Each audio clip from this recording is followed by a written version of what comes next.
नमस्कार, बहुत स्वागत आप सभी का। आप देख रहे हैं कहानी कुर्सी की। मैं हूं सौरभ, आपके साथ विनोद अग्निहोत्री जी, अवधेश कुमार जी, समीर चौंगर साहब स्टूडियो में आ चुके हैं। अच्युतन त्रिपाठी जी पहुंचने वाले हैं। आज बिहार से बड़ी खबरें हैं, इंपॉर्टेंट प्रदेश है क्योंकि चुनाव वहां पर होने जा रहा है और कई लेवल पर वहां पर आप देखेंगे राजनीतिक दलों के बीच में रस्साकशी इस वक्त चल रही है। सबसे बड़ी बात तो सीएम का चेहरा कौन होगा, कौन, अगर गठबंधन जीतता है तो ठीक, नीतीश वहां महागठबंधन जीतता है तो वहां तो दिक्कत नहीं है, तेजस्वी यादव फेस है ही। दिक्कत इधर है एनडीए में, जहां 20 साल से नीतीश कुमार चीफ मिनिस्टर बने हुए हैं। अगर एनडीए जीता तो चीफ मिनिस्टर कौन बनेगा? प्रशांत किशोर हो, तेजस्वी यादव हो, कांग्रेस पार्टी हो, सभी यही सवाल नीतीश कुमार की पार्टी से और बीजेपी से पूछते हैं। तो बताओ तो सही, दूल्हा कौन है? जैसे दिल्ली में नहीं बताया था कि दूल्हा कौन बनेगा चुनाव जीतने के बाद, ऐसे ही बिहार में कर रहे हैं। लेकिन फर्क यह है कि दिल्ली भाजपा 27 साल से नहीं जीती थी, वहां मोदी जी का चेहरा स्वाभाविक लग रहा था। लेकिन बिहार में तो आपके पास 20 साल का चीफ मिनिस्टर है। फिर हिचक किस बात की है ये कहने में कि चुनाव जीते तो नीतीश कुमार एक बार फिर मुख्यमंत्री बनेंगे? ये सवाल बीजेपी और नीतीश कुमार की पार्टी से पूछा जा रहा है। इसका जवाब कुछ कुछ मिलना शुरू हो गया। जैसे आज सम्राट चौधरी ने कहा कि बिहार की जनता की पसंद तो सिर्फ और सिर्फ नीतीश कुमार है। अब इसको दोनों तरीके से पढ़ा जा सकता है। क्या वो नीतीश कुमार की सीएम पद की दावेदारी पर मुहर लगा रहे थे अपनी पार्टी की तरफ से? बिहार में तो अपनी पार्टी के बड़े नेता हैं, डिप्टी चीफ मिनिस्टर हैं। या फिर विधानसभा में जिस तरीके के हमले तेजस्वी यादव ने नीतीश कुमार के ऊपर किए, सिर्फ वो नीतीश कुमार का बचाव कर रहे थे, उनका कवच बनकर खड़े हुए थे। वैसे भी बगल में उनके बैठते हैं वो, और बजट सत्र है, बजट उन्होंने पेश किया था और काफी उनको बोलने का मौका मिला। अब तेजस्वी यादव बार बार कहते हैं कि नीतीश सरकार खटारा सरकार है, 20 साल 25 साल पुरानी सरकार है, अब इसको बदलने का वक्त आ गया है। 15 साल के बाद तो गाड़ी सड़क पर नहीं चलती है, आप चीफ मिनिस्टर 20 साल से चला रहे हैं। उन्होंने ये भी कहा कि नीतीश कुमार टायर्ड और रिटायर्ड दोनों हो चुके हैं, मेंटली फिजिकली। इसका जवाब सम्राट चौधरी दे रहे थे और सम्राट चौधरी ने कहा कि मुख्यमंत्री पर इतना हमला तेजस्वी यादव कर रहे हैं, आज भी 36 साल के तेजस्वी और 75 साल के नीतीश कुमार के काम करने की क्षमता की अगर तुलना की जाए तो तेजस्वी यादव से 3 गुना ज्यादा काम नीतीश कुमार आज की परिस्थिति में भी कर सकते हैं।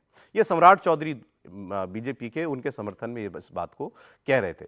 अब तेजस्वी यादव पहले कह चुके हैं कि भाई मैं 36 साल का हूं, 75 का नहीं हूं, मेरे सामने मेरी पूरी राजनीति पड़ी है, तो मैं कोई हवाई जुमलेबाजी वाली बातें नहीं कहूंगा।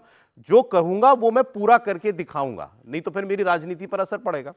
अब इसमें प्रशांत किशोर ने एक बड़ी आज जो बात की है, जो हमारी चर्चा के लायक बात है, उस पर हम लोग बात करें। प्रशांत किशोर ने पहले तो वो लगातार कहते हैं कि लिख के ले लीजिए, कुछ हो जाए, बिहार में अगला मुख्यमंत्री नीतीश कुमार नहीं होगा। नीतीश कुमार को इतनी सीटें ही नहीं इस बार बिहार की जनता देगी कि वो चाहे बीजेपी या फिर आरजेडी के पास जाकर के कहें कि मेरा समर्थन ले लो और मुझको मुख्यमंत्री बना दो। समर्थन देने लायक सीटें ही उनको नहीं आएंगी। फिर उन्होंने बात कही कि आप ये देखिए कि नीतीश कुमार ने अपने जीवन में जितने चुनाव लड़े, जितने भी चुनाव लड़े, कौन सा ऐसा चुनाव है जो उन्होंने बीजेपी के बगैर लड़ा? एक को छोड़ करके, 2015 विधानसभा बिहार का चुनाव। प्रशांत किशोर बोले वो चुनाव मैंने नीतीश कुमार को लड़ाया था, तब मैं जेडीयू में था। उस एक चुनाव को छोड़ दीजिए तो नीतीश कुमार बीजेपी से अलग होकर सर्वाइव ही नहीं कर सकते, वो चुनाव जीत ही नहीं सकते हैं, क्योंकि वो चुनाव लड़ते हैं बीजेपी के दल बल पर, पैसे पर, उनके संगठन की ताकत पर। नीतीश कुमार का अपना कुछ नहीं है बिहार के अंदर, और यह बात अब बीजेपी पूरी तरीके से जानती है। इसलिए किसी भी परिस्थिति में बीजेपी उनको मुख्यमंत्री नहीं बनाने जा रही है। तो पहले जरा इसी पर हम बात कर लें। तेजस्वी यादव, सम्राट चौधरी और प्रशांत किशोर के दावे, कौन बनेगा मुख्यमंत्री, इस सवाल पर। बिहार का लाडला मुख्यमंत्री है, ये नहीं कहा कि यही लाडला। हम तो अपील कर रहे हैं आपके जरिए भाजपाइयों को, माननीय मुख्य प्रधानमंत्री मोदी जी को, कि अगली बार जब अमित शाह जी और मोदी जी आए तो उनको ये घोषणा करनी चाहिए कि यही लाडले व्यक्ति अगले 5 वर्ष में मुख्यमंत्री रहेंगे। वो घोषणा कर दें। चंपारण में अगर एक एक सीट पर भाजपा न हारी तो आप हमसे पूछ लीजिएगा, खाली ये घोषणा कर दें। ये लोग नीतीश को आगे मुखौटा बनाकर किसी तरह वोट लेना चाहते हैं। जीतने के बाद नीतीश का भी गला काटेंगे और इस बार अपना मुख्यमंत्री बनाएंगे। तो कोई पलटने की बात नहीं है, वो भाजपा के साथ ही लड़ेंगे और ये कोशिश करेंगे कि भैया फिर से कोई जुगत लगाकर भाजपा वाले बनाए तो भाजपा वाले, और न बनाए तो उधर पलट के बना ले। लेकिन इस बार जनता भी तैयार बैठी है, उनको इतना कम सीट देगी कि वो किधर भी पलट ले, इस बार मुख्यमंत्री नहीं बनने वाले हैं। और इस बात को आप रिकॉर्ड पर हमारी ओर से ले लीजिए। बिहार में नवंबर में कोई मुख्यमंत्री बन जाए, नीतीश कुमार मुख्यमंत्री नहीं बनेंगे। अगर बन जाए तो आप हमको पकड़िएगा, हम अपना अभियान वापस ले लेंगे। नीतीश कुमार मुख्यमंत्री बनने वाले नहीं। अगर कहां से लड़ेंगे? तो भैया जहां से पार्टी तय करेगी वहां से लड़ेंगे। अभी हमारे नाम से, क्योंकि आपको, आप में से कुछ लोगों को पता होगा कि अभी जन स्वराज में आवेदन की प्रक्रिया चल रही है। जिसको जिसको चुनाव लड़ना है वो लोग आवेदन दे रहे हैं। तो मेरी ओर से, मेरे नाम से किसी ने राघोपुर से आवेदन दिया है, लेकिन अभी ये तय नहीं हुआ है। पार्टी में अगर तय होगा तो लड़ेंगे। सिस्टम ही जो है बीमार हो चुका, खटारा हो चुका है। रिटायर्ड हो अधिकारियों के साथ टायर्ड मुख्यमंत्री हैं, तो क्या उम्मीद की जा सकती है? मेरे को लंबी राजनीति करते हैं, हम कोई जुमले बातें नहीं करेंगे। I am not 75 years old, मेरा 36 साल उम्र है। भले तेजस्वी की उम्र अच्छी है, लेकिन जुबान अच्छी नहीं है। जो हमने कहा है वो हम करके दिखाएंगे। अरे ये बउआ है, ये बउआ को जो लिख पढ़ कर दे देता है कि बचवा आके वही पढ़ देता है। अरे इसको ज्ञान तो होना चाहिए। इसके लिए कोई दोषी नहीं हो कि तुम 36 वर्ष के हो, लेकिन यह स्पष्ट बताना चाहता हूं, नीतीश कुमार जी आज भी 74 वर्ष की उम्र में तुमसे 4 गुना ज्यादा काम कर सकते हैं, इतना स्पष्ट है। ये कौन गलतफहमी में है? लालू प्रसाद का परिवार मौका मिला, बिहार को लूट लिया। बिहार में मेडिकल की पढ़ाई उनकी बेटी करेगी, कोई गरीब का बच्चा नहीं करेगा। उनके कोटा उन्हीं के बेटी को मिलेगा, उन्हीं के बच्चे को। यही तेजस्वी यादव थे, जब 13 वर्ष 14 वर्ष के होंगे तो इनको खेल पुरस्कार दे दिया। बताइए, जो व्यक्ति 4 वर्ष की उम्र से घोटाला कर रहा हो, जमीन लिखवा रहा हो, वो व्यक्ति को खेल पुरस्कार।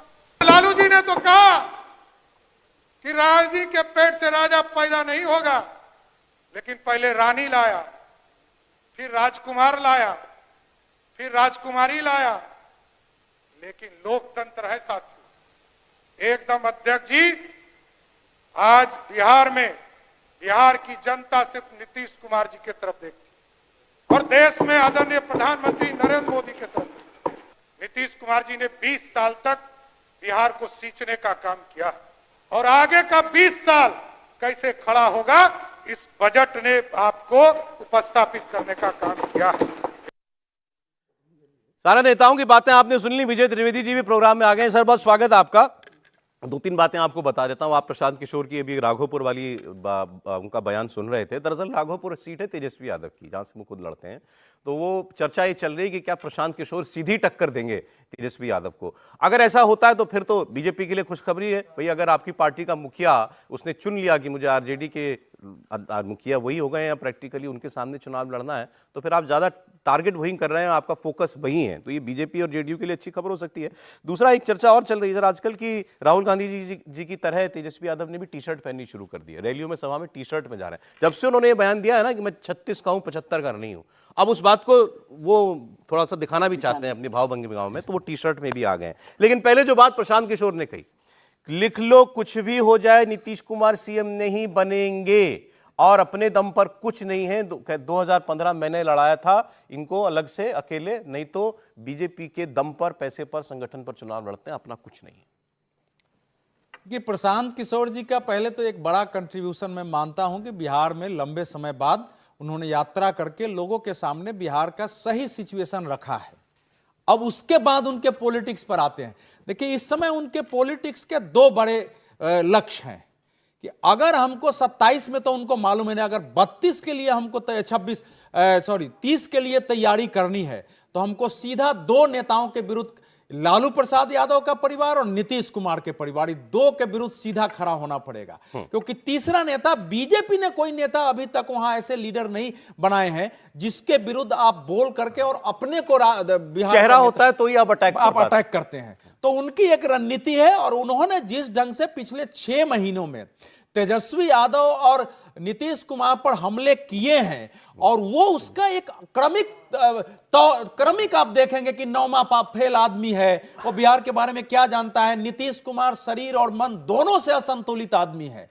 इस मन से असंतुलित है, शरीर से असंतुलित है, और नीतीश कुमार की पार्टी को तो आना ही नहीं है दहाई तक सीट। तो यह उनकी एक रणनीति है भविष्य की दृष्टि से। लेकिन अब यह तय लग रहा है कि वो राघोपुर से तेजस्वी के खिलाफ चुनाव लड़ेंगे, ये बात साफ है। और वो चुनाव में चूंकि इस समय तो तेजस्वी की एक आधार भूमि है, वो माहौल एक बनेगा उनके लिए। इस बार वो जीते ना जीते, लेकिन भविष्य पहला टारगेट कौन, नीतीश कुमार या उनका तेजस्वी? लक्ष्य है कि बीजेपी जेडीयू के परे जो लालू यादव वाले वोटर हैं और जो सेकुलर के नाम पर आते हैं, उसको लेते हुए और विपक्ष का हम बड़ा इस समय चेहरा बन के उभरे बिहार में, ताकि आगे इनको पराजित कर सके। तो नीतीश कुमार को कैसे रोकेंगे सीएम बनने से? नहीं रोक सकते हैं इस समय। देखिए, भारतीय जनता पार्टी के जितने नेताओं का है उसमें यह तो नहीं था क्लियर, लेकिन जो प्रेम कुमार का स्टेटमेंट आया जिसको बहुत विवाद हुआ, उनका भी स्टेटमेंट यही था कि इस समय हमारे नेता नीतीश कुमार ही हैं, उन्हीं के नेतृत्व में एनडीए चुनाव लड़ेगी। जब पूछा गया कि मुख्यमंत्री कौन होगा, तो उन्होंने कहा वो तो खैर विधायक दल बैठ के तय करता है, वो वहां का प्रोसेस है।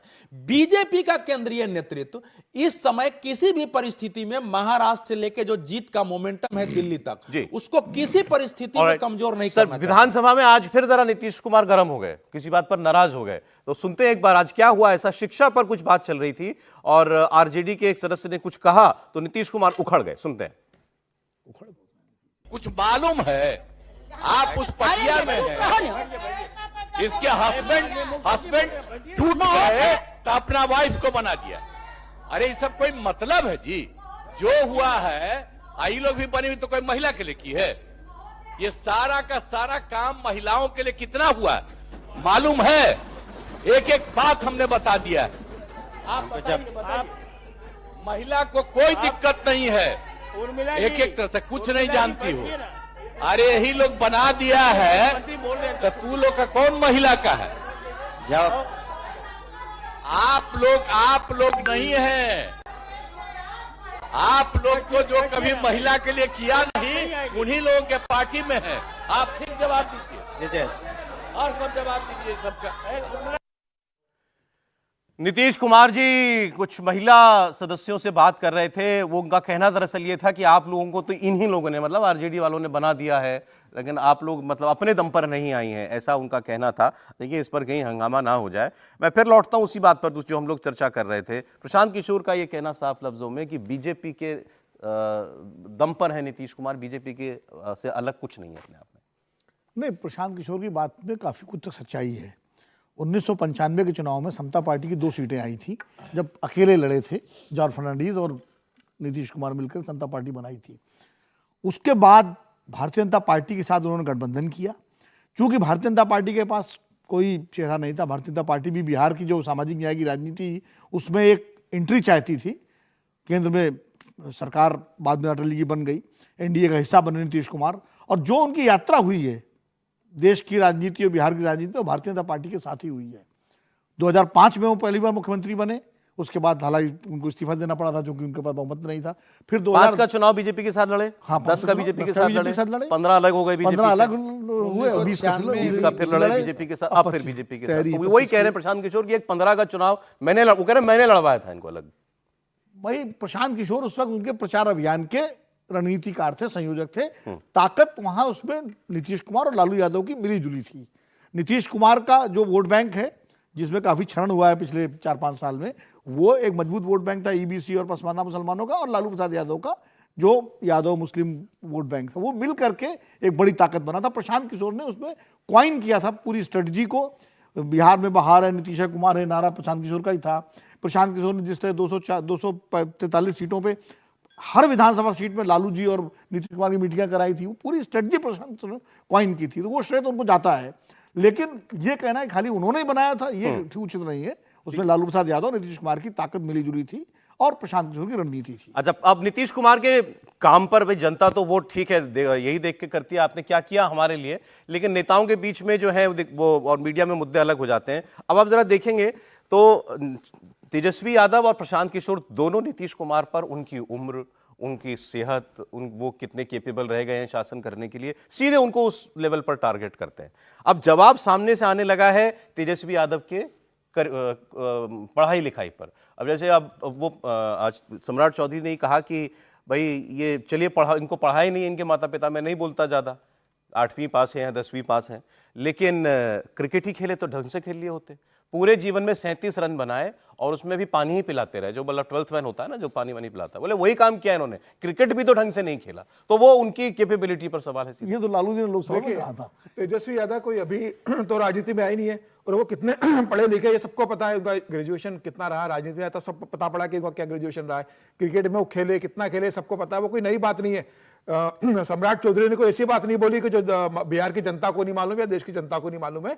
देखिए, तेजस्वी यादव भी इस बात जानते हैं और प्रशांत किशोर भी इस बात को जानते हैं कि इस समय बिहार के चुनाव में अगर कोई सबसे कमजोर कड़ी है तो वो नीतीश कुमार है। वो सबसे ज्यादा जिसके पर अटैक किया जा सकता है, वो जिस स्टेज में पहुंच गए, शारीरिक जो स्टेज में चले गए, काम करने की उनकी जो स्थिति बन गई है, जिस तरीके से उड़ीसा में भारतीय जनता पार्टी ने बीजू पटनायक की नवीन पटनायक को टारगेट किया था उनके हेल्थ को लेके कि भाई अब वो प्रशासन नहीं चला रहे, उनके चुने हुए अधिकारी प्रशासन चला रहे, उनके कंट्रोल कुछ नहीं है, वही अब तेजस्वी यादव और वो प्रशांत किशोर नीतीश कुमार को लेकर मैसेज चला गया बिहार की जनता में, आपको लगता है? जा रहा है वीडियो व्हाट्सएप में मैसेज चल रहा है। प्रशांत किशोर ने भी 4 दिन पहले बहुत बड़ा चुनौती दी थी नीतीश कुमार को, कहा कि नीतीश कुमार अपने कैबिनेट मंत्री के नाम विभाग के साथ बता दे, मैं अपना अच्छा याद दिलाया आपने। इस पर फिर प्रशांत हुआ ये कि ये बात प्रशांत किशोर ने कही कि और कुछ ना करे, बिना कागज के मुझे अपने मंत्रियों के नाम और विभाग बता दे, मैं छोड़ दूंगा राजनीति। यही बात सभा में जाकर के तेजस्वी यादव ने बोल दी, तो ट्वीट करके तंज किया तेजस्वी यादव पर प्रशांत किशोर ने कि बेटा 8वीं में नकल करके पास हुए थे। मतलब हमारा डायलॉग चुरा के सभा में बोल रहे हो तुम। तो वो अब देखिए, अगर नीतीश कुमार अगर फिट होते तो सिर्फ इतनी सी बात थी, वो तो कह देते कि चुनौती स्वीकार है, प्रशांत किशोर सामने आ जाए, मैं कभी भी बता दूंगा। लेकिन जिस तरीके से नीतीश कुमार ने शांति रख ली, जिस तरीके से भारतीय जनता पार्टी ने चैलेंज को स्वीकार नहीं किया, भारतीय जनता पार्टी भी नहीं कहा कि नीतीश कुमार तैयार है और आप बताएं कब मिलना चाहते हो, तो नीतीश कुमार की स्थिति इस समय बिहार की राजनीति में सब जानते हैं। और देखिए, ये बात सही है जो प्रशांत किशोर कह रहे हैं, नीतीश कुमार सिर्फ मुखौटा है, और जो मैं बार बार कह रहा हूं कि वो केयर टेकर मुख्यमंत्री है। भारतीय जनता पार्टी किसी तरीके से उन्हें सिर्फ 6 महीने धोना चाहती है, ढो रही है कि बस चुनाव तक नीतीश कुमार बने रहे हमारे साथ। चुनाव के बाद जो प्रशांत किशोर ने कहा कि नीतीश कुमार की सबसे कम सीटें आने वाली है, उसके बाद Bharatiya Janata party cover fire देते रहे साथ साथ, नीतीश कुमार बचा के रखे होंगे, चेहरा बना के रखो, चुनाव के बाद अपना मुख्यमंत्री बना लो। नहीं तो आपको कोई दम लगता है सर? बार बार चुनौती के तौर पर कह रहे हैं मैं राजनीति छोड़ दूंगा प्रशांत किशोर, लिख लो, नहीं बन सकते, नहीं बन सकते नीतीश कुमार अगले मुख्यमंत्री। अभी आ तो जाए राजनीति में, छोड़ना तो बाद में। प्रशांत आप समझ रहे हैं किशोर उनको? आप उनको बहुत सीरियसली ले रहे हैं क्या? मैं उनको बीजेपी के प्रॉक्सी पार्टी के तौर पे देखता हूँ, इससे ज्यादा नहीं देखता। अगर अपनी कोई राजनीति नहीं कर सकता? अपनी राजनीति यही है ना, प्रॉक्सी होना भी अपनी राजनीति होता है। अगर वो नीतीश कुमार के इतना खिलाफ है तो तेजस्वी की बजाय नीतीश कुमार के खिलाफ खड़े हो चीफ मिनिस्टर के कैंडिडेट के तौर पर। वो लड़ते नहीं ना, समझे? विधानसभा लड़ते नहीं, उनकी जो सीट है वहां पर लड़ाई लड़े, और तेजस्वी के खिलाफ लड़ना ही अपने आप में बता रहा है कि वो बीजेपी की प्रॉक्सी टीम के तौर पर काम कर रहे हैं। क्यों तेजस्वी के खिलाफ लड़ रहे हैं? नीतीश कुमार के लिए खिलाफ चुनाव लड़ना है तो तेजस्वी कुमार लड़ते ही नहीं है ना चुनाव। नहीं, मैं कह रहा हूँ नीतीश कुमार का मतलब जो चीफ मिनिस्टर है तो तेजस्वी को मजबूत करें ना। अगर नीतीश कुमार को हराना, नीतीश कुमार का मतलब उस पार्टी को हराना है, उस सरकार को हराना है, तो आपको तेजस्वी के साथ खड़ा होना होगा। तेजस्वी को तो 8वीं फेल कहते हैं, दोनों पर बोलते हैं ना। वो 8वीं फेल है, वो 74 सीट है। जिस दिन 74 सीटें ग्रेजुएट पोस्ट ग्रेजुएट के पास आ जाए उस दिन राजनीति की बात करना आप। अभी बिहार की राजनीति में ये साफ है जो समीर जी कह रहे हैं कि Nitish Kumar ji care taker chief minister है। मैं पहले दिन से इसको मान रहा हूँ। बीजेपी अपने कवर फायर के लिए उस दिन तक रखना चाहती है। उनको तो मैं शिंदे साहब ही कहता हूँ बिहार के आजकल। ठीक है, अब ये शिंदे साहब कितने दिन रहेंगे नहीं रहेंगे, इसके लिए आप बीजेपी को बचाने के लिए कितनी भी बात कहें कि नीतीश कुमार जी उनके मुख्यमंत्री हैं। बीजेपी ने भी साफ कर दिया कि वो उनके मुख्यमंत्री नहीं है अगले। उन्होंने कह दिया विधायक दल की बैठक में तय होगा। तो विधायक दल की बैठक में क्या तय होगा? नीतीश कुमार जी मुख्यमंत्री है तो उसमें क्या तय करना है? ठीक है, तो ये लड़ाई तेजस्वी वर्सेस बीजेपी चुनाव है मोटे तौर। तेजस्वी वर्सेस बीजेपी। हाँ, मतलब आरजेडी। आप कह रहे नीतीश इररिलेवेंट है इस चुनाव में? इररिलेवेंट, इररिलेवेंट इतने इररिलेवेंट है कि बीजेपी को पूरी मौका दे दे सरकार बनाने का। कवच है, कवच है, नहीं इससे ज्यादा नहीं है। और आप देखिए नीतीश कुमार खुद टेबल पर लेकर कुछ नहीं आते, कोई वोट नहीं लाते। नहीं, जो वोट लाते वो उनके कवर के लिए काम में आ रहा है ना, कवच के लिए। वोट बैंक तो है ही उनका, तो लेकिन वो 15% पे चीफ मिनिस्टर तो नहीं बनते ना किसी से। भाई जो दोनों पार्टियां उनको चीफ मिनिस्टर बना रही, उनके पास दोनों के पास ज्यादा बड़ा वोट बैंक है। ठीक है, ज्यादा बड़ा वोट बैंक है ना, और बीजेपी का वोट बैंक बढ़ने ही वाला है। ठीक है, तो बॉटम लाइन मैं फिर प्रशांत किशोर को ही कोट कर रहा हूं और आप लोग सहमति है उस पर, आपको अगर ऐसा लगता है। उन्होंने कहा कि अब इस परिस्थिति में नीतीश कुमार नहीं है कि उधर इधर उधर कर लें, यही रहेंगे, बीजेपी के साथ ही रहेंगे और बीजेपी चीफ मिनिस्टर वो को नहीं बीजेपी के बनाएंगे। साथ रहेंगे, इसमें कोई बात नहीं है। लेकिन हो सकता है किसी दिन बीजेपी नहीं, माफ कीजिए, कोई भी उनके वो जो नवीन पटनायक के हाथ हिलने वाला जो वीडियो था ना, ऐसा वीडियो किसी दिन आप नीतीश कुमार जी का चलिए, अच्छा ठीक है, स्वागत है आपका। बिहार के चुनाव की बात हो रही है। तेजस्वी यादव और प्रशांत किशोर, उनके निशाने पर नीतीश कुमार है। नीतीश कुमार के बचाव में भारतीय जनता पार्टी खड़ी हुई है। बस सवाल यही है कि कौन जीत, अगर जो जीता वो मुख्यमंत्री किसको बनाएगा, नीतीश कुमार मुख्यमंत्री बनेंगे यानी, इस पर बहुत सारे दावे आपने और बयान सुन लिए। दो तीन और बातें जो वहां पर चल रही हैं अलग टेंजेंट पर, जैसे शराबबंदी। अब बिहार में शराबबंदी एक बड़ा इमोशनल मुद्दा है, गुजरात के तरीके से ही। मुझे इस बार किसी ने कहा था कि गुजरात में शराबबंदी भारतीय जनता पार्टी ने कर रखी है, कभी ये हट जाए तो इसका कितना नुकसान होगा।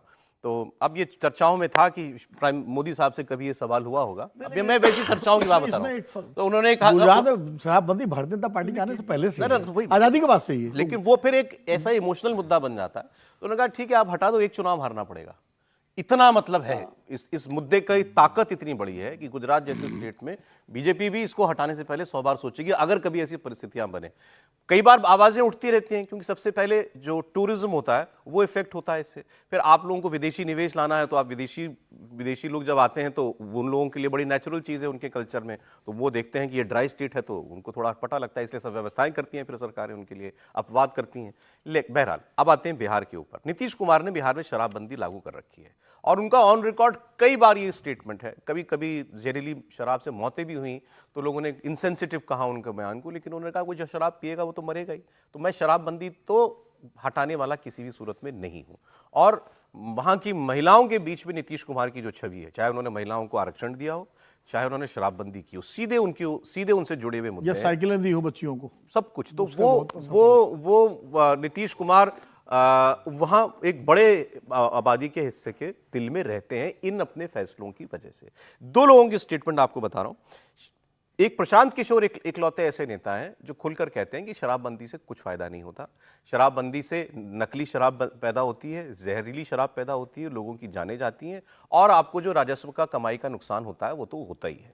तो जो चीज़ समाज के अंदर एक्सेप्टेबल पूरी दुनिया में अब हो चुकी है, आपको उसको पाबंदी लगा करके कोई फायदा नहीं होने वाला।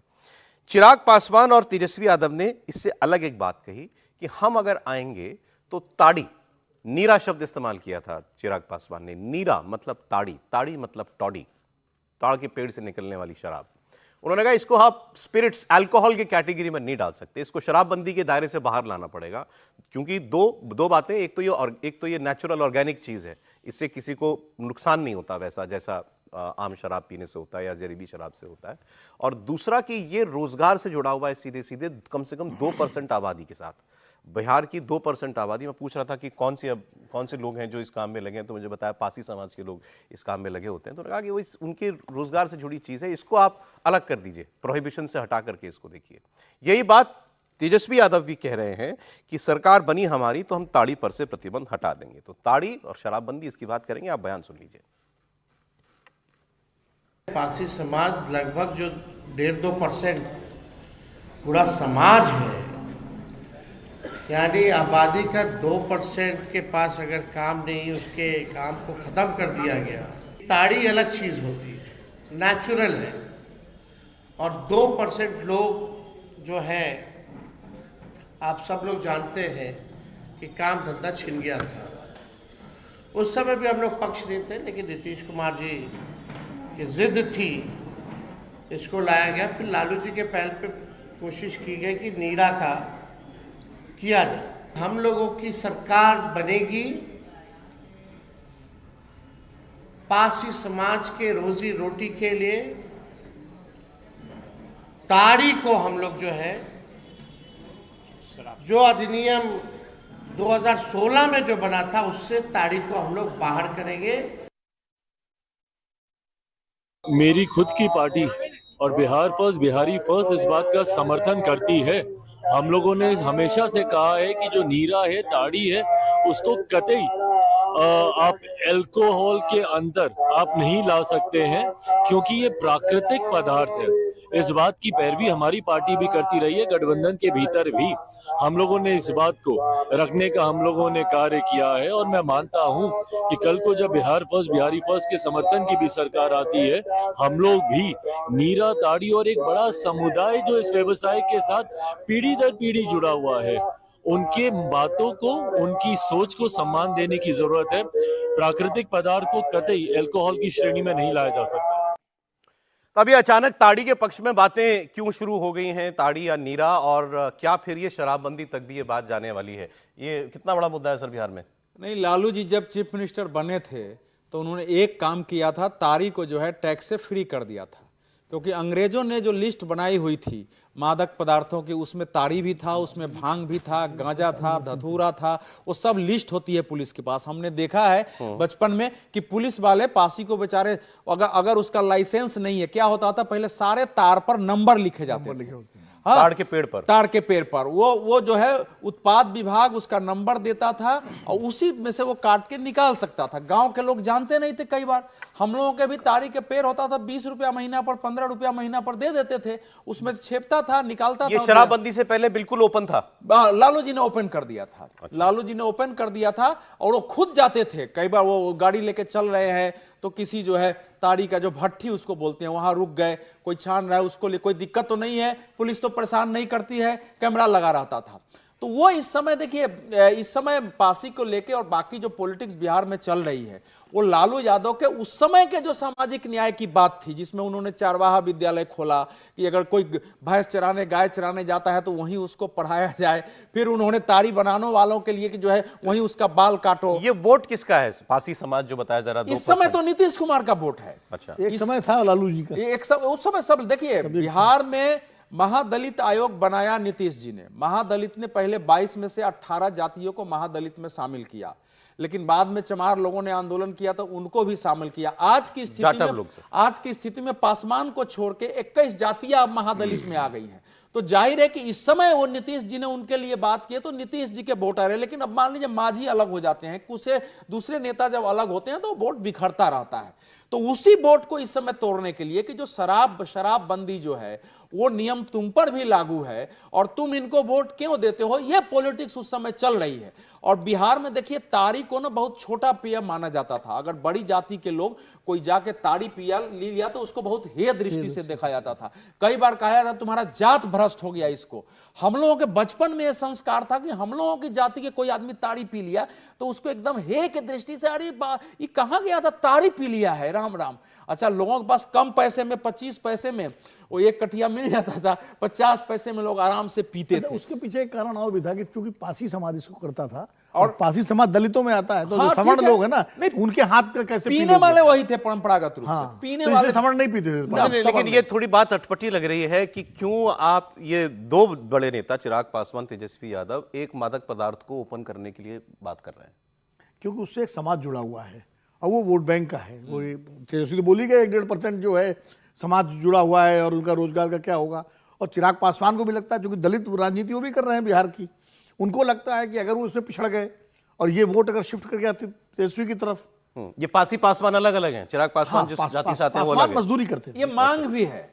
हाँ, ये ऐसा नहीं है। देखिए, एक आप बोलिएगा, जो शराब का है ना, छोटे लोगों को लगता है कि हमको तो शराब इस समय महंगा पड़ रहा है, हम लोग ताड़ी से अपना नशा मिटा देते थे, तो चोरी से अभी भी ताड़ी पी जाती है जैसे बिहार में शराब पी जा रही है। तो वो उस नाते भी वो एक मुद्दा। ये तो शराबबंदी, पूरी शराबबंदी पर क्यों नहीं बोलते नेता? प्रशांत किशोर तो बोल रहे हैं खत्म करो इसको, नहीं तो योगी जी भी लागू करें, मोदी जी भी लागू करें। नहीं, असल में शराबबंदी महिलाओं से जुड़ा ऐसा मुद्दा है कि पूरी आधी आबादी उसके पक्ष में है। तो कोई नेता शराबबंदी के खुल के खिलाफ होकर के वो जोखिम नहीं लेना चाहता कि महिलाओं की नाराजगी मोल ले। अच्छा, तो इसलिए जो है कोई नेता जो है उसके खिलाफ नहीं हुआ। और नीतीश कुमार ने इसीलिए शराबबंदी को सख्ती से लागू किया कि आधी आबादी का वोट उनको एक साथ एक मुश्त मिले।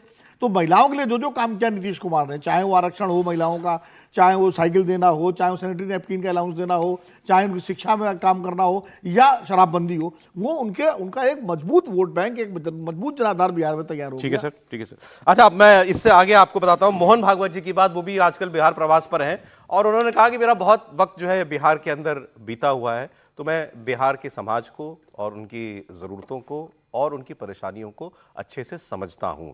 और आजकल चुनाव में खूब चर्चा आरएसएस की होती है, लेकिन चुनावों से अलग अब जैसे नहीं है 6 महीना चुनाव, तो क्या काम करता है आरएसएस? बिहार जैसे प्रदेश में मोहन भागवत क्यों गए हमें, बात करेंगे, पहले उनकी बात सुनिए। मैं बिहार में 6 साल रहा हूं क्षेत्र प्रचारक बनकर, तो वैसे ही पुराना नाता है। आने के बाद मन करता है आ जाऊं वहां जाऊं, समय नहीं मिलता, बात अलग है। तो मैं आया, इसमें कोई विशेष बात नहीं।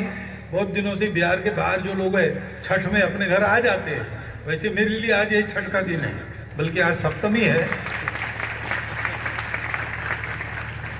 तो मेरे लिए छठ का दिन है। जैसे चुनावी राज्यों में पॉलिटिकल पार्टियां प्रचार करती हैं, आप संघ का और संघ प्रमुख का बिहार में होना लगभग उसी श्रेणी में माने हम, या ये काम ही अलग है? नहीं, मुझे नहीं लगता कि इसे चुनाव प्रचार से या चुनाव के मौसम से देखना जरूरी है। कि संघ प्रमुख मोहन भागवत जी का तो साल भर का दौरा फिक्स होता है। वो तो ऐसा तो नहीं कि बिहार में चुनाव हो तो संघ प्रमुख मोहन भागवत जी बिहार का दौरा उनका फिक्स हो जाएगा।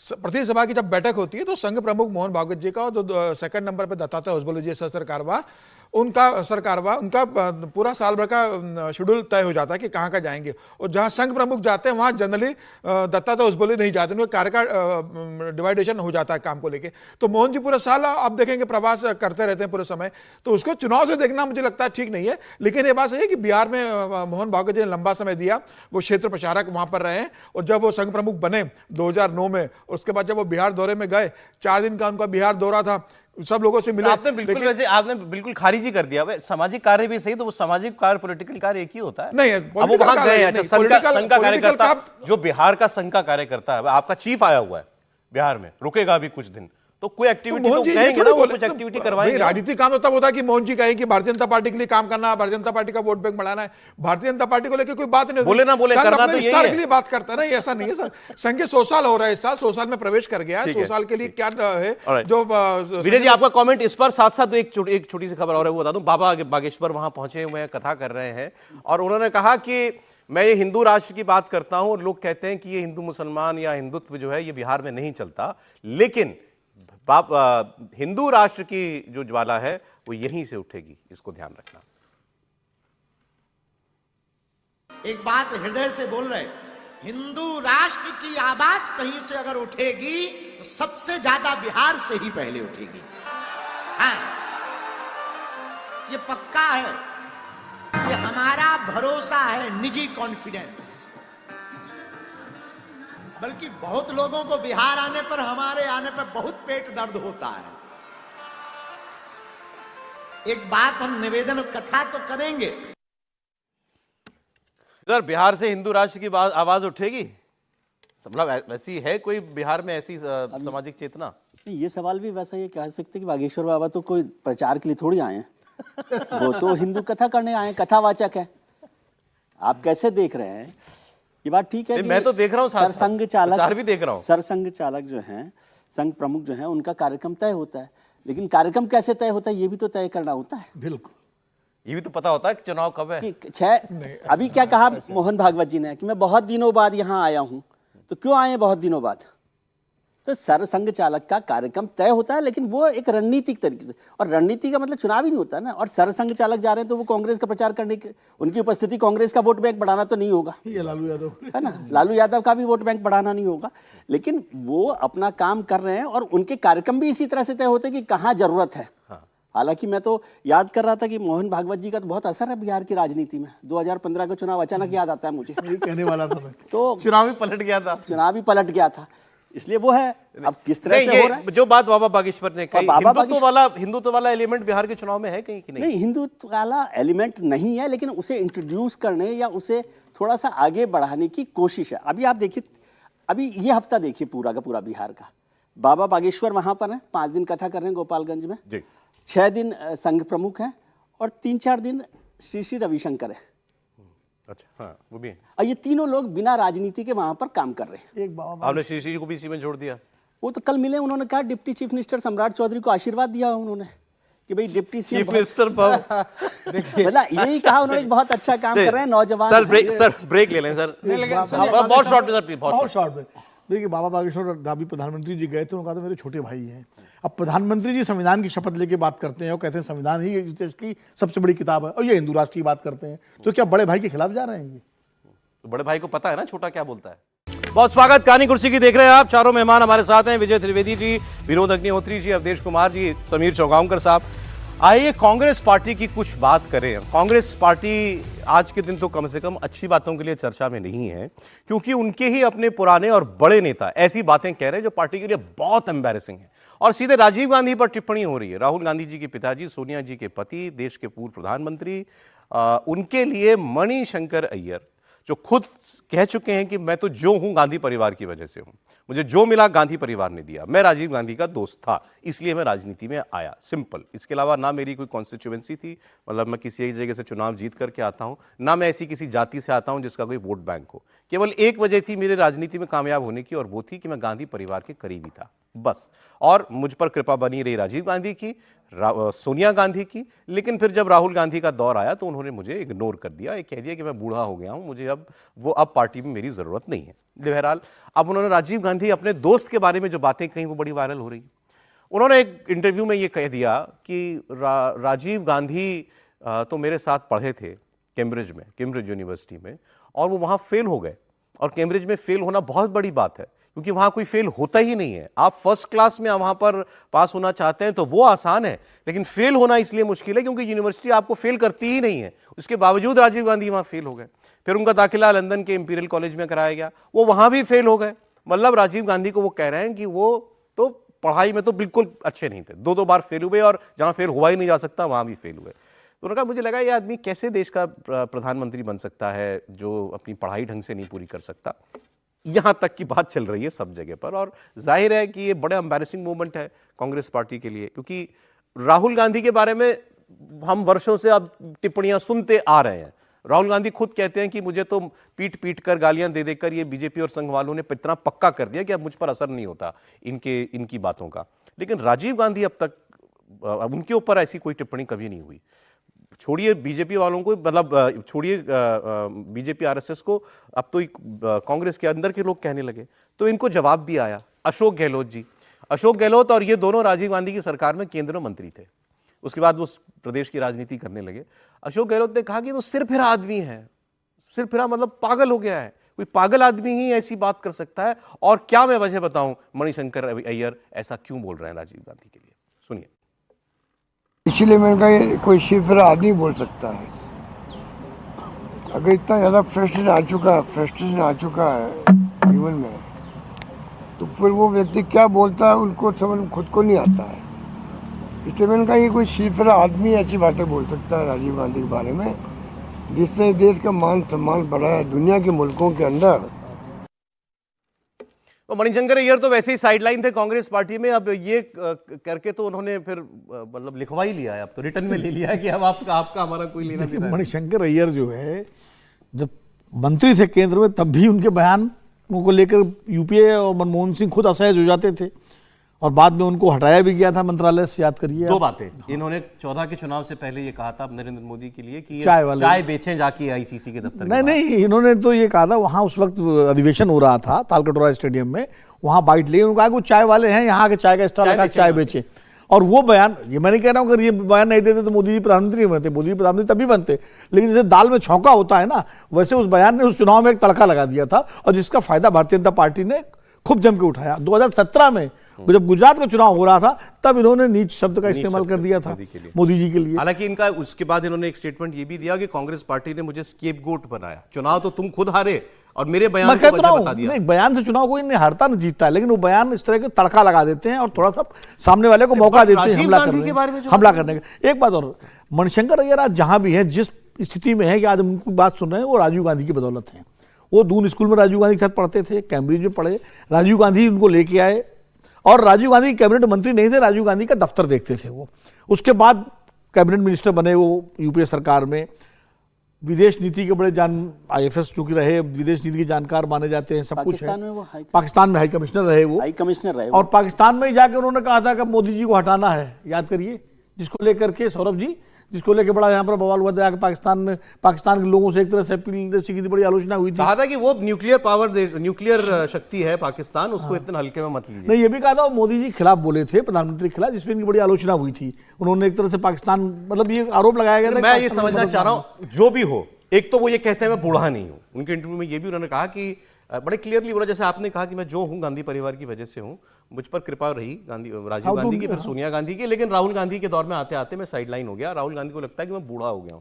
उन्होंने इस पर एतराज भी किया है और कहा कि आप मुझे काम ना देने की या पार्टी से अलग करने की कोई और वजह ढूंढ लीजिए, ये मत कहिए कि मैं बूढ़ा हूं। सस्पेंड भी हो चुके हैं पार्टी से एक बार। फिर क्यों अचानक राजीव गांधी के बारे में ऐसी बातें क्यों कहेंगे? कोई इंटरव्यू लेने पहुंच गया होगा और बोल रहे होंगे राजीव जी के बारे में, अगर बोलना आप चाहते देखेंगे हो सर, तो मणिशंकर अय्यर अकेले नहीं जो राजीव गांधी के साथ थे और राजीव गांधी के खिलाफ बातें बोले। आप देखिए, मणिशंकर अय्यर को राजीव गांधी लेकर आए, अरुण नेहरू को राजीव गांधी लेकर आते हैं, कैबिनेट मंत्री बनाते हैं। बाद में वही अरुण नेहरू सोनिया गांधी के खिलाफ रायबरेली में चुनाव लड़ने चले जाते हैं। नटवर सिंह को आप देखिए, नटवर सिंह को कांग्रेस इतना देती है, बाद में पार्टी से किस तरीके से नाराज होते हैं और वो किताब लिख देते हैं। प्रणब मुखर्जी से नाराजगी पार्टी की रहेगी, पार्टी ने उसको राष्ट्रपति बनाया, बाद में वो संघ कार्यालय चले जाते हैं, तो पार्टी की उनकी जो नाराजगी रही किताब में उसका जिक्र किया है। तो कांग्रेस में जो पुराने नेता रहे हैं वो जैसे राजीव गांधी के साथ रहे, उसके बाद सोनिया गांधी ने पार्टी को नरसिम्हा के बाद टेक ओवर किया, तो पुराने नेताओं को दरकिनार करने की जो शुरुआत हुई थी सोनिया गांधी के समय से, और फिर राहुल गांधी को लगा कि भाई ये पिताजी के समय रहे, या राहुल गांधी अपनी नई टीम बनाना चाहते होंगे, तो वो ना पुरानों को साथ सके ना नई टीम को बना सके, वो किसी को अपने साथ रख सके। इनसे पूछा कि आप राहुल गांधी के मेंटर क्यों नहीं बन जाते, कोच, गुरु, उनके गुरु बन जाए आप। तो उन्होंने कहा मैं तो 20 साल से तैयार हूं, वो तो तैयार हूं, मुझे गुरु स्वीकार एक गुरु से जो परेशानी हो रही है, सेम पिपोत्रा एक गुरु जो अभी राहुल गांधी के लिए समस्या खड़ी कर देते हैं, अगर अय्यर भी बन जाएंगे तो फिर राहुल गांधी की क्या स्थिति होगी? आप सोचें, राहुल गांधी मणिशंकर अय्यर को कुछ भी क्यों दें? सिंपल सी बात है, उनकी नाराजगी आज यही है ना कि मुझे पार्टी में अलग थलग कर दिया है, तो वो उनको रिफ्लेक्ट खुद पे करना चाहिए। एक तो आज आप जो बातें कह रहे हैं ये एहसान फरामोशी की कैटेगरी में आती है। आप खुद कहें गांधी परिवार ने मुझे सब कुछ दिया, और राजीव गांधी के बारे में ये बातें कहें कि वो तो फेलियर थे। फिर दूसरा, इन्होंने का ये भी स्टेटमेंट है कि अगर 2014 के इलेक्शन में प्रणब मुखर्जी को प्रोजेक्ट कर दिया होता प्राइम मिनिस्टर के तौर पे, तो कांग्रेस पार्टी हारती नहीं। और आप कह रहे हैं राहुल गांधी को पीएम फेस बना दिया था, इस वजह से हार गए। मनमोहन सिंह से कभी नहीं पटी, ये मंत्री होते हुए मनमोहन सिंह से इनका कभी जो है तारतम्य नहीं बैठा। Is it just a loose cannon, कुछ भी बोल रहे हैं, या कुछ है स्ट्रेटेजिकली कुछ कोशिश कर रहे हैं? नहीं, स्ट्रेटेजिकली तो अब कुछ बचा नहीं है। 83 साल के मणिशंकर जी हैं और वो विद्वान लोगों में से रहे हैं, पढ़े लिखे लोग रहे हैं, हाई कमिश्नर रहे हैं, IFS रहे हैं, लेकिन लूज कैनन के तौर पर जो भी बयान है उससे कांग्रेस का नुकसान हुआ और खुद का भी नुकसान हुआ। उनका पार्टी ने भी उनको निकाल दिया, और जैसे 2014 का जो बयान था उनका, वो एक महत्वपूर्ण भूमिका उस चुनाव में निभाई। हाँ, उससे एक पूरा माहौल बना। इसका चुनाव जीतने से संबंध नहीं है, लेकिन एक माहौल बना, कैंपेन बिल्डअप हुआ उससे। हाँ, कैंपेन पूरा का पूरा बिल्डअप, चाय वाला चलते हो गया। और उसके बाद जो दूसरा चाय पे चर्चा, और मोदी जी के लिए कह देना अलग बात है, लेकिन राजीव गांधी के लिए भी अगर मणिशंकर अय्यर बोल रहे हूँ तो फिर संकट होता है। और मैं उनका दूसरा बयान देख रहा था, उन्होंने कहा कि मैं जो आज बोला है इस पर मुझे पता है कि आप बीजेपी के लोग और जो लोग हैं वो मुझे दुश्मन बनाएंगे, लेकिन मैं दुश्मन नहीं हूँ, गांधी परिवार का दोस्त हूँ और मैं ये करता रहूंगा। वो एक्चुअली कहना ये करना तो तारीफ चाह रहे थे, ऑफ ट्रैक हो गए बीच में राजीव गांधी के बारे में बोलते। वो ये कहना चाह रहे थे कि कोई क्वालिफिकेशन भले ना हो उनकी प्रधानमंत्री बनने की, लेकिन जब वो उस रोल में आते हैं तब वो बहुत बढ़िया काम करते हैं। तारीफ करते हवन करते हुए हाथ जला दिए। एक करेक्शन मैं कर दूं सौरभ, एक करेक्शन छोटा सा लाइन कर दूं, एक कि अभी समीर भाई ने कहा कि अरुण नेहरू सोनिया गांधी के खिलाफ चुनाव लड़े रहे, वो चुनाव सोनिया गांधी के खिलाफ नहीं लड़े थे, सतीश शर्मा के खिलाफ लड़े थे। सोनिया गांधी 1999 पहला चुनाव अमेठी से लड़ी, वही मैं कहे वहां से लड़े थे। ऐसा है कि देखिए, मणिशंकर अय्यर से व्यक्तिगत मिलेंगे तो बहुत ही गरिमामय आदमी है, बहुत शानदार व्यवहार करेंगे, खुल के बात करते हैं, और इनकी छवि एक धर्म विरोधी बना दी गई है। लेकिन इनके पिताजी का बनाया हुआ जो कनॉट प्लेस में मंदिर है, उसमें सुबह लाइन लगा के लोग पूजा करते हैं। इनका परिवार आज भी मंदिर का खर्च उठाता है। तो व्यक्ति के दोनों है, ये वहां आते हैं तो कुर्सी पर बैठे रहते हैं, पूजा पाठ नहीं करते हैं। इन्होंने ये भी कहा, देखिए ये नास्तिक है, कंप्लीट नास्तिक है। वहां आते हैं मंदिर में, कुर्सी पर बैठते हैं, लेकिन पत्नी को नहीं रोकते हैं पूजा करने के लिए, दान पुण्य करने के लिए नहीं रोकते हैं, पंडितों के वेतन को नहीं रोकते हैं। तो मनुष्य में जो है दोनों चीजें होती हैं। गांधी परिवार के बारे में जो कुछ भी बोला उसमें आपके लिए स्ट्राइकिंग बात क्या है? देखिए, पहले भी इनकी स्ट्राइकिंग ये है कि भाई पूछा होगा ना, पूछ के गांधी 2.5 घंटे का इंटरव्यू है कि गांधी परिवार में आप क्या मानते हैं, तो राहुल गांधी पर होता है, सोनिया गांधी के क्वालिफिकेशन पर होता है। तब उन्होंने कहा है कि भाई क्वालिफिकेशन तो राजीव गांधी का भी नहीं था, लेकिन जब वो आए तो उन्होंने काम कैसे किए। लेकिन उन्होंने कहा है कि देखिए ऐसा है कि मेरे बात पर विवाद होगी, लेकिन हमको तो पवन खेरा ने पहले ही कह दिया कि आज कांग्रेस से उनका कोई संबंध नहीं है। पहले इनका जो स्टेटमेंट था वो भी था जब उनकी पुस्तक आई थी कि उस परिवार ने ही मुझे ऊपर उठाया और उस परिवार ने ही मुझे अब बाहर कर दिया कि मैं कहीं का नहीं रहा, मेरा दोष क्या है मुझे मालूम नहीं है। तो व्यक्ति के अंदर की जो पीड़ा होती है कि मैं राजीव गांधी के साथ था, लेकिन सोनिया गांधी आते आते और राहुल गांधी के समय इस समय ऐसे लोग बन गए हैं। 2 अलग धाराएं बनी, एक धारा का गुलाम नबी आजाद ने खुल के बोला, ये बचाते हुए बोल रहे हैं, लेकिन भाषा 323 की ही है। 3 सरकारों में आप मंत्री रह लिए और आपने सब बता दिया, यहाँ हाई कमिश्नर वहां वो, और क्या चाहते हैं? तो उनका कहना है कि संपर्क संबंध तो रखिए, मुझे बुला बात तो करें। वो कहते हैं मुझे 10 साल में एक बार सोनिया गांधी ने मिलने का समय दिया और राहुल गांधी और प्रियंका ने तो दिया ही नहीं मिलने का। G23 की भाषा दूसरे रूप में। छोटी लाइन, मैं छोटी सी बात कह रहा हूँ कि जो उनकी बुक आई है ये मेमोयर्स मैवरिक, मणिशंकर अय्यर की 50 इयर्स पर, तो हो सकता है किताब के लिए भी एक अच्छा रहता है। और मेमोयर्स मैवरिक क्या होता है? आवारा। तो एक आवारा की यादें किताब में हो तो कुछ तो खुलापन रहता है ना। चलिए अच्छा, कांग्रेस पार्टी में मणिशंकर अय्यर कह रहे कि राहुल गांधी सोनिया गांधी या प्रियंका गांधी ने मिलने नहीं बुलाया, राहुल गांधी मिलने बुला लेते। राहुल गांधी जो अपने वर्तमान के जो नेता है उसको मिलने नहीं बुलाते हैं, तो मणिशंकर अय्यर को कैसे बुला देंगे? उम्मीद कैसे कर ली वर्तमान में जो उनके नेता है, मुख्यमंत्री है या प्रदेश अध्यक्ष, एक खबर आपके शहर से आ रही है, मुंबई से, जरा बताइएगा इसमें कितनी सच्चाई है। संजय निरुपम अब शिंदे साहब की पार्टी में आ गए, नहीं तो कांग्रेस पार्टी के साथ लंबा अरसा हो रहे थे और मुंबई कांग्रेस के अध्यक्ष भी हुआ करते थे। इन्होंने एक ट्वीट करके एक बात कही, उन्होंने कहा कि मुंबई कांग्रेस के दफ्तर पर ताला लगना बाकी है क्योंकि उसका भाड़ा वर्षों से नहीं भरा गया है। 18 लाख रुपए किराए का बकाया है मुंबई के कांग्रेस दफ्तर का। ये सामान्य बात नहीं है। मुंबई शहर में कांग्रेस पार्टी का दफ्तर अगर बंद होने की कगार पे हो, अगर इसमें कोई सच्चाई है जो दावा ये कर रहे हैं तो बहुत बड़ी बात है।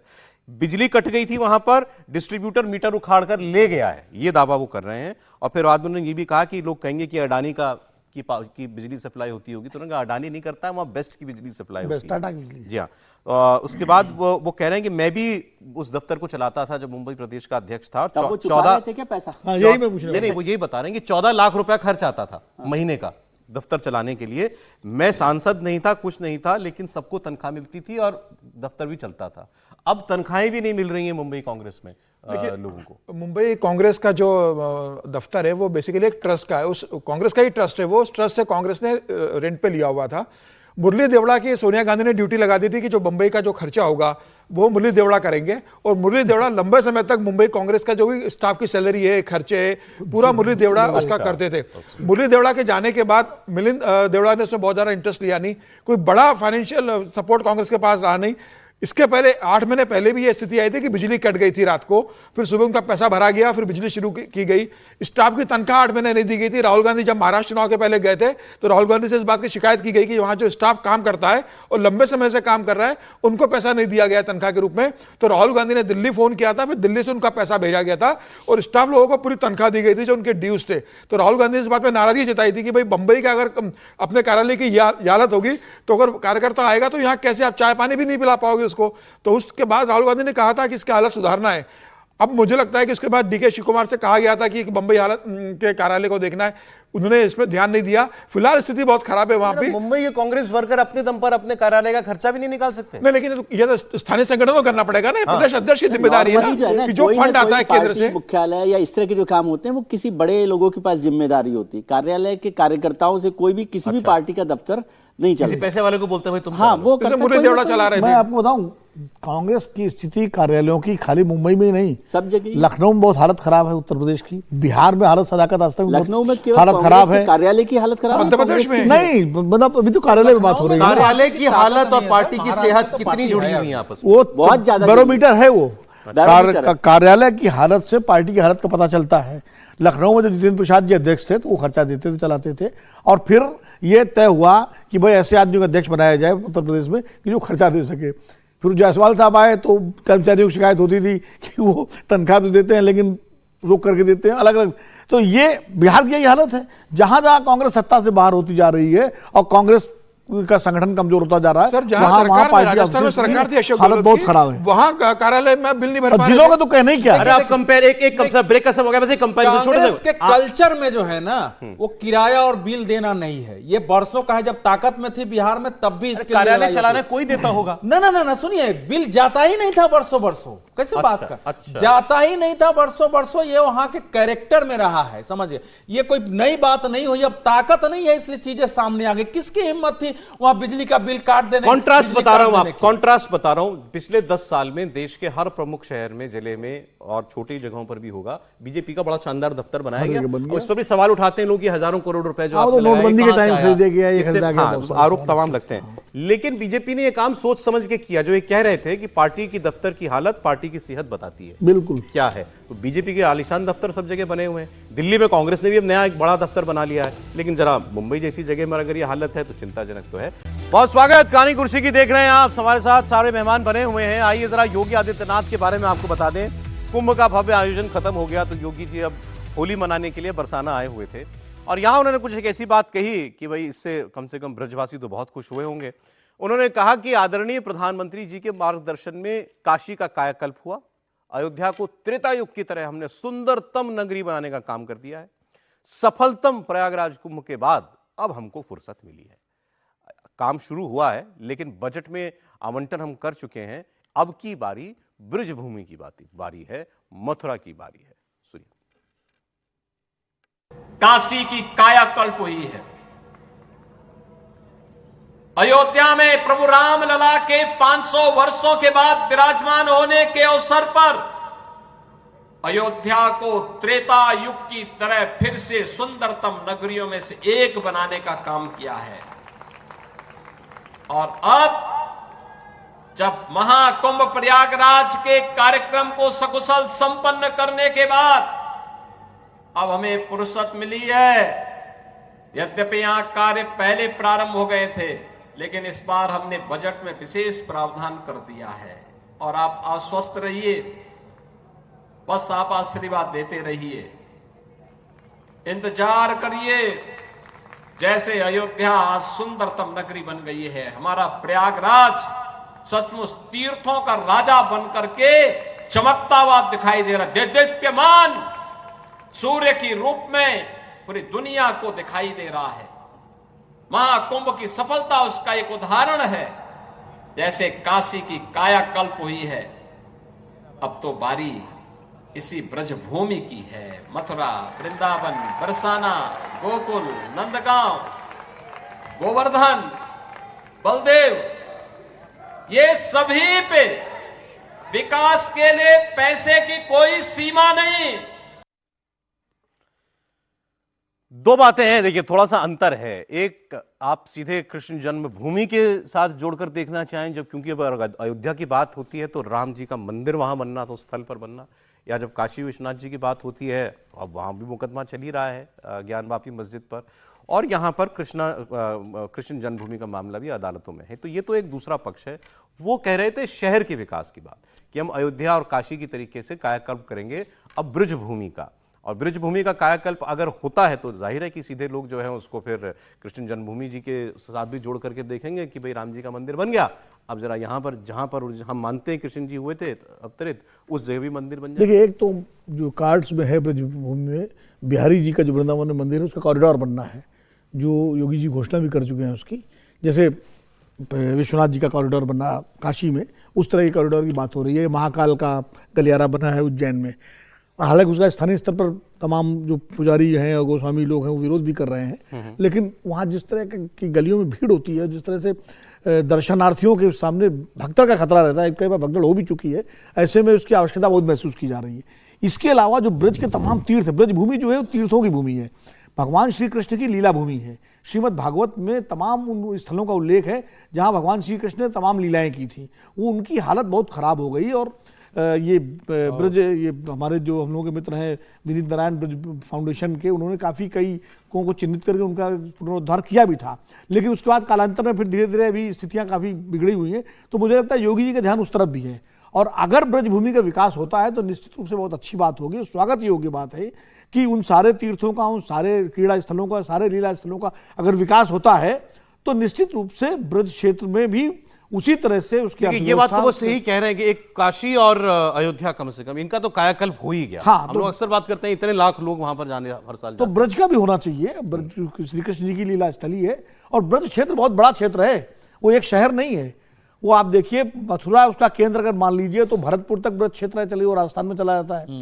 बुलंदशहर तक जहाँ के आप रहने वाले हैं वो भी ब्रज क्षेत्र है। आपका खुर्जा, ये अलीगढ़, हाथरस, फिरोजाबाद, आगरा तक ब्रज क्षेत्र का हिस्सा है। आगरा तक है, लेकिन आगरा उससे ब्रज भी है, यदि इटावा तक ब्रज माना लेकिन जाता वो है। बात मंदिर की कर रहे थे। मंदिर की बात आपको लगी कह रहे हैं या बस शहर के विकास? मंदिर तो उसमें अपने आप आ जाता है ना, रेफरेंस है उसका, पॉलिटिकल रेफरेंस। लेकिन हालांकि ब्रजभूमि का जो विकास है वो भी इंपॉर्टेंट है। जैसे नंदगांव, बरसाना, ये पूरा का पूरा इलाका जो छोटा कर रहे हैं, यदि आप वृंदावन, गोकुल, पूरा का पूरा इलाका, वहाँ डेवलपमेंट की बात है। और जैसे वृंदावन के बाकी बिहारी मंदिर की बात है, वहाँ पर कॉरिडोर का काम मतलब शुरुआती स्तर पर शुरू हो गया है। और जैसे विनीत जी का जिक्र किया, विनीत जी ने बहुत काम किया था, हालांकि पार्टी तो उनके काम पर ध्यान नहीं दे रही। नहीं, काम बहुत किया था उन्होंने। उन्होंने बहुत काम किया, लेकिन उनके काम पर काम नहीं हुआ। देखिए यूपी में एक बात तो साफ दिखाई दे रही है ना अपने आप आ जाएगा ना, तीर्थ से अर्थ की प्राप्ति कैसे होती है।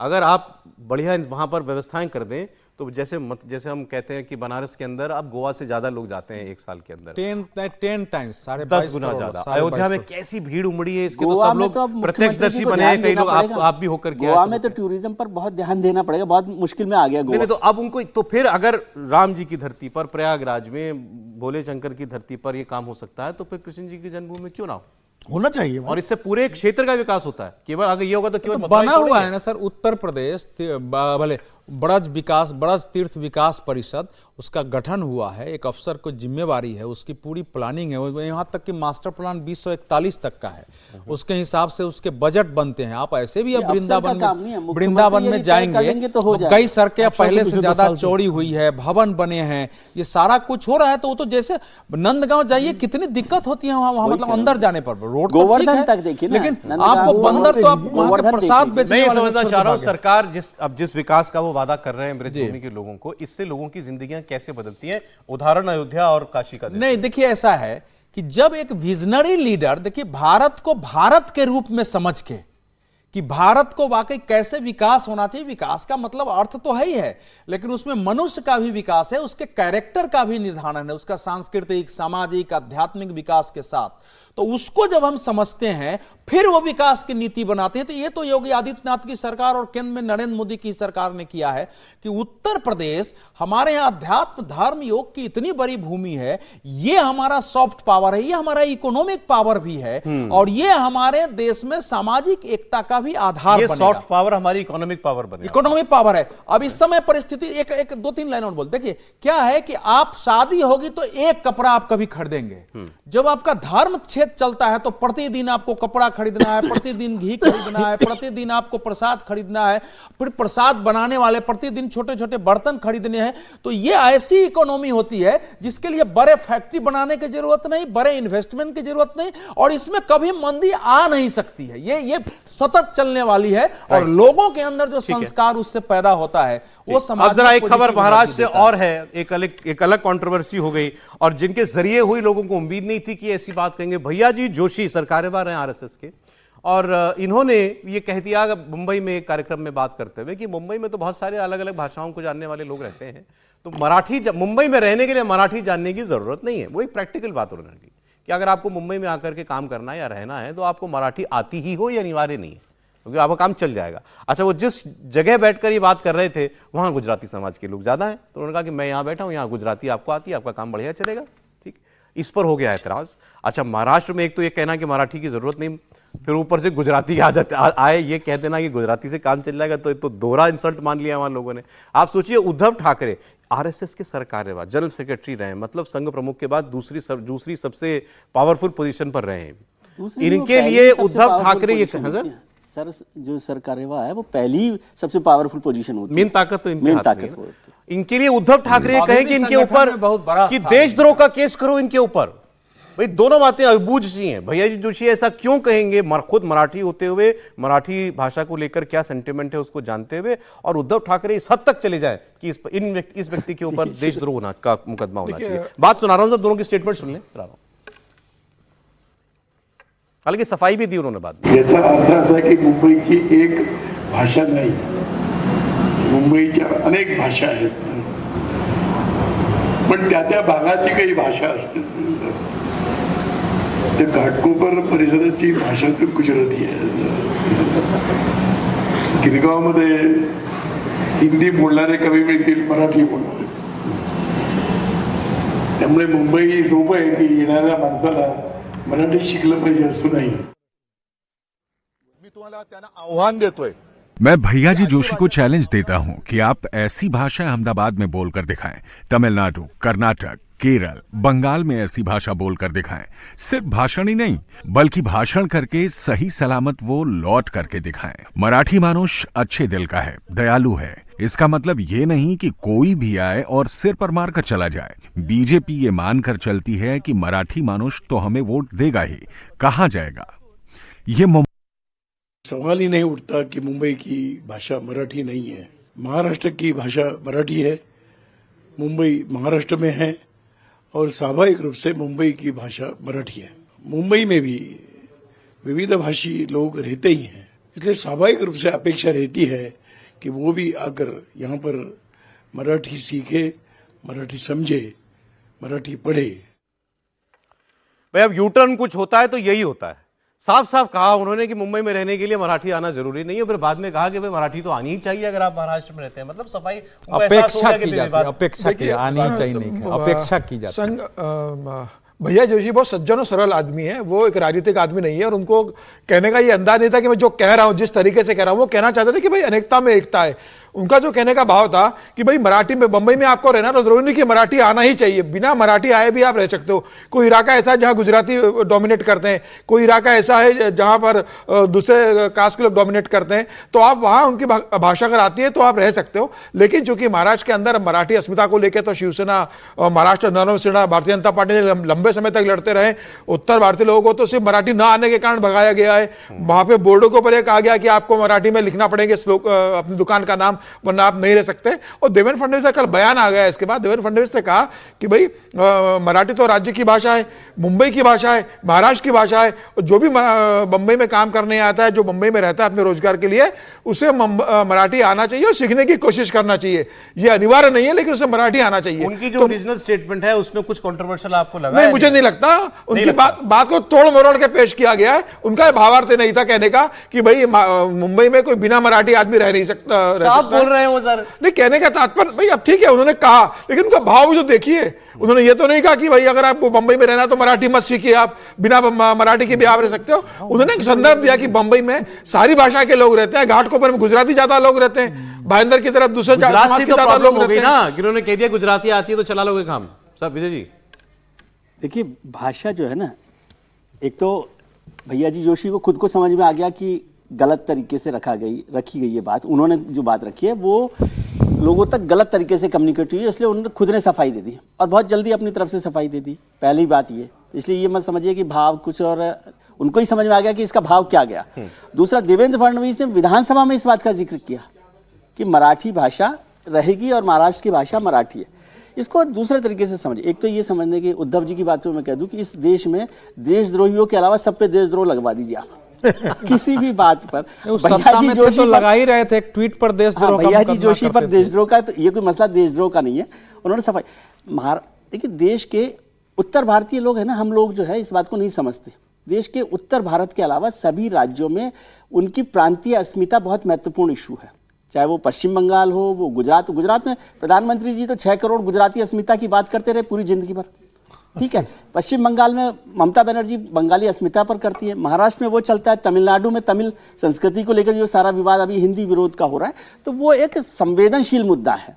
और मैं समझता हूं कि महाराष्ट्र में अगर रहते हैं तो मराठी इनसिक्योर क्यों हो जाते हैं? इनसिक्योर क्यों होते हैं? इतने इनसिक्योर क्यों हो जाते हैं? मैं कह रहा हूं, मैं सबके लिए पूछ रहा हूं, ऐसा क्या हो जाएगा अगर मान लीजिए जो इन्होंने कहा, मैं तो पहले ही कहा कि प्रैक्टिकल बात है कि अगर वहां मेरा काम मराठी तो वो ना जाने बगैर भी चल रहा है तो चल रहा है ना. आपको बाहर के लोग नहीं चाहिए क्या? बाहर की इन्वेस्टमेंट आपको नहीं चाहिए? बाहर का कोई स्किल वर्कर आपको नहीं चाहिए? तमिलनाडु में फैक्ट्रियां, गाड़ियों की फैक्ट्रियां दोनों तरफ लोग चला रहे हैं. सर, ये दोनों तरफ है ना कि महाराष्ट्र में अगर आप रहते हैं तो मराठी सीखना चाहिए आपको, ये उसके साथ तालमेल आपके लिए भी, आप यहाँ से वहां जा रहे हैं वो हो कमाने ही जाता है और आप उसको नहीं वो सीखेंगे। नेचुरल है सर, जो बम्बई में तमिलनाडु में एक हो नई- रहा है, आप मुझे बताइए, आप किसी एक ऐसे आदमी को जानते हैं जो नॉर्थ से महाराष्ट्र, तमिलनाडु, कर्नाटक कहीं भी गया हो और ये बोल के गया हो कि मैं इनकी भाषा नहीं मैं सीखूंगा? ये कह रहा हूँ कि ये देशद्रोह वाला तो कोई मसला नहीं सर, है। बॉलीवुड में देखिए इतने बड़े स्टार है, किसको मराठी आती है? बम्बई में रह रहे लंबे समय से फिल्म कर रहे हैं, बड़ा वर्ग है जिसको मराठी नहीं आती है। जैसे तमिलनाडु में हुआ कि तमिलनाडु के लोग अगर हिंदी नहीं सीखेंगे, जो हिंदी विरोध वहां चल रहा है, तो वो देश में देखिए, कैसे ये काम विवाद चलेगा? का आप विषय उनको नहीं रोक है। रहे हैं। ये विवाद विवाद का विषय नहीं है, लेकिन तमिलनाडु का आदमी जो दिल्ली में नौकरी करता है वो हाँ, तो कह दे कि बिना मैं हिंदी- तमिल ही बोलूंगा बिना दिल्ली हिंदी में, कैसे सीखे? बोल के दिखा दे। हाँ, वही कह रहा हूं ना। नहीं चलेगा ना काम, आपको नहीं हिंदी काम बोलनी चलेगा। पड़ेगी। तो लेकिन दोनों भाषाओं में आपको ध्यान रखना नहीं, चाहिए। लेकिन आप भाषाई अस्मिता तो समझ में आती है। मराठियों के अंदर मराठी भाषा को लेकर अलग प्रकार का एक भाव है और वहाँ हिंदी विरोध का भी भाव रहा है। वो हम लोग साहित्यकारों में, गोष्ठियों में देखते रहे हैं, जब महाराष्ट्र जाते हैं वो एक भाव रहा है। लेकिन भैया जी जोशी के बयान को तो चूंकि अब इस समय उद्धव ठाकरे की पूरी राजनीति फेल हो चुकी है, तो किसी प्रकार से, और वहाँ कई दिनों से बात हो रही है मुंबई के भी बृहन मुंबई नगर पालिका का चुनाव है, तो उसमें इसको इशू बनाने की कोशिश। देखिए, ये हमारे आजकल इन दिनों हर चीज में अतिरेक देखने की कोशिश है। एक बात सहज भाव से मान लीजिए, कई बात उन्होंने उसका परिमार्जन भी कर लिया, ठीक भी कर लिया उन्होंने, तो इतना बड़ा विवाद का विषय नहीं है। और भैया जी जोशी जैसे व्यक्ति पर देशद्रोह की बात करना, ये मुझे कहीं से उचित नहीं लगता। और देशद्रोह तो अब फिर कंट्रोवर्सी है, अब आदमी में भी नहीं लगना चाहिए, उनकी अपनी राय है। देशद्रोह का मतलब होता है कि जब देश के खिलाफ कोई काम करे। भाई कोई किसी ने बात कही, आपको अटपटी लगी, आप उसके विरोध ठीक है, उसका नहीं, आप उसकी आलोचना कर दीजिए, विरोध कर दीजिए, आप उसकी मजम्मत कर दीजिए। देशद्रोह क्या मतलब है? देशद्रोह को ऐसा तमाशा हो गया। बहुत धन्यवाद विनोद जी, अवधेश जी, विजय जी, समीर जी, बहुत शुक्रिया। कल फिर मुलाकात होती है आपसे 1 बजे।